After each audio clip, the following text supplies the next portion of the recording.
মা যে কী জিনিস, মা শব্দের অর্থ কী আমরা প্রত্যেকটা মা জানি, তাই না বলো? আমরা প্রত্যেকটা নারী, প্রত্যেকটা সন্তানের মা। যখন মা কোনো কষ্ট পায়, প্রত্যেকটা সন্তান কষ্ট পায়।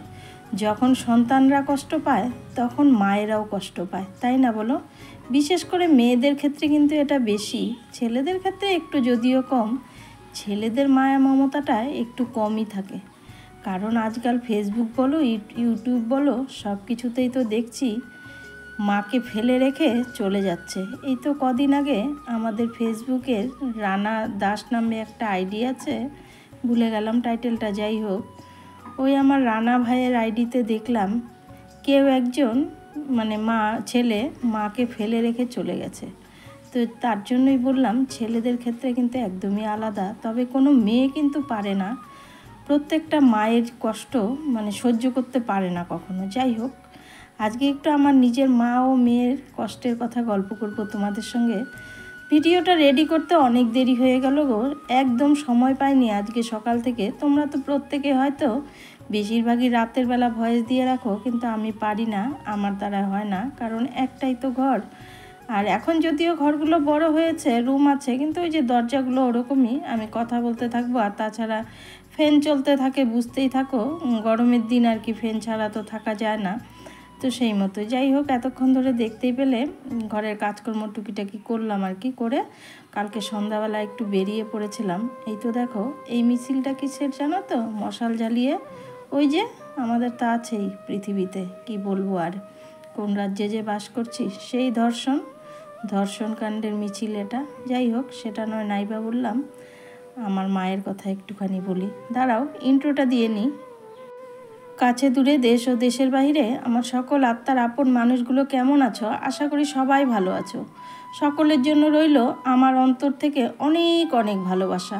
সাধারণ ভিউয়ার্সদের জন্য রইল প্রাণ ঢালা ভালোবাসা। সবাই ভালো থেকো, সুস্থ থেকো, এটাই কামনা করি। দেখতেই পেলে একটুখানি বাজারে গিয়েছিলাম, গিয়ে আমি দুটো কুর্তি কিনে এনেছি। কিন্তু যেহেতু সবসময় কুর্তি পরি, অর্ডিনারি কুর্তি, আমি কখনো কিন্তু হাইফাই সেই দামি রেঞ্জের জিনিস কখনোই কিনি না। তোমাদের দাদাভাই কিনে দিতে চায় আমাকে, মিথ্যে কথা বলবো না। সে কিন্তু যতগুলো শার্ট প্যান্ট পরে, এক একটা 3,000 3,500 টাকা এরকম দামের পরে, আমি কিন্তু কখনোই পরি না। আমার 300 350 টাকা দিয়ে নিলেই কীরকম লাগে বিবেকে বাদে। আসলে কি জানো তো, গরিব ঘরের মেয়ে তো, সেই গরিবানাটা এখনও রয়ে গেছে আমার মধ্যে। যাই হোক, এখনও আমি গরিব, আমি বলবো না বড় লোক, আমার কেন যেন বেশি দামি জিনিস গায়ে ওঠাতে ভালো লাগে না। তারপরেই তো গেলাম, তোমাদের দাদাভাই কিন্তু যাওয়ার সময় আমাকে বলছিল একটা নেবে, ভালো দেখে নেবে। আর আমার আবার চিন্তাধারা কি বলতো, একটু কম দামি নেব, দুটো নেব। তো সেই মতো কিন্তু দুটো কুর্তি নিয়েছি। কত দিয়ে নিয়েছি বলো তো? দুটো কুর্তি আমি 400 টাকা দিয়ে নিয়েছি, জানো তো? একটা কুর্তি তো 1000 টাকা 1200 টাকা চায়। তো সব সময় পরি, কাচাকাচি করা হয়, এত দামি নিয়ে কি হবে বলো তো? এই যে এই কুর্তিটা দেখতে পাচ্ছ, এটা নিয়েছে 250 টাকা, আর এটা একদম 150 টাকা দিয়ে নিয়েছি। কিন্তু যেহেতু আমার মেশিনটা এখানে নেই, মেশিনটা আমার বাড়িতে রয়েছে, তো সেই মতো হাতে একটুখানি সেলাই করে নিলাম একটা, পরে বাড়ি গিয়ে মেশিনে টান দিয়ে নেব। চলো ভিডিওটা তোমরা দেখতে থাকো, একটুখানি মায়ের কথা গল্প করি। জানো না আমার মার কি হয়েছে, গতকাল খেতে বসেছি রাতের বেলা, হঠাৎ করে মা ফোন করলো, একবার মিস কল দিল, দিয়ে ছেড়ে দিল। তো সঙ্গে সঙ্গে আমি আবার ফোন করলাম, ফোনটা তুলেই না আমার মা কাঁদছে। আমার তো আত্মাটা চমকে গেল। মা কি হয়েছে বলো? আমাকে বলছে, মারে দেখ না, আমার কানেরগুলো খুঁজে পাচ্ছি না, আমার মায়ের সোনার কানেরগুলো আর কি খুঁজে পাচ্ছে না। তা আমি বললাম, ঘরে কোথায় রেখেছো? তুমি কেঁদো না। আমার মা কিন্তু এখনও 10 টাকা হারালেও খুব কান্না করে, যার জন্য আমিও কিন্তু ওই রকমই হয়েছি।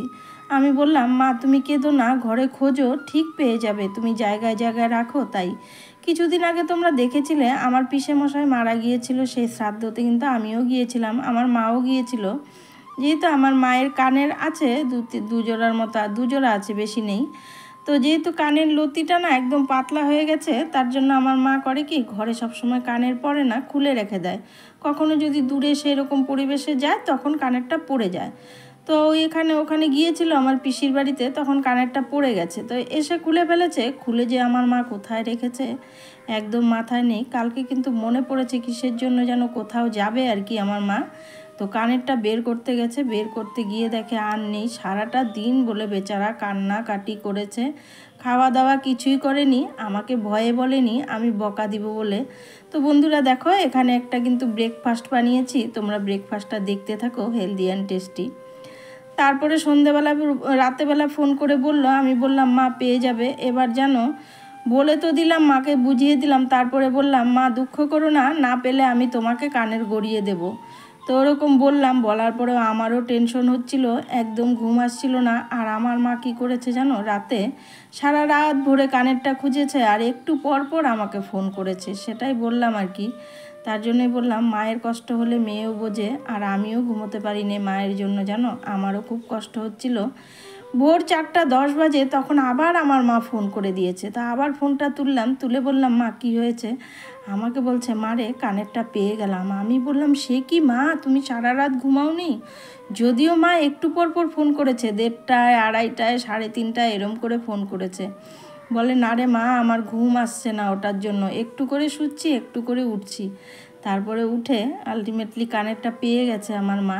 তো মাকে বললাম, মা শুরুতেই বলেছিলাম মা ঠিক পেয়ে যাবে, তুমি কেঁদো না, আমার মন বলছে ঘরেই আছে।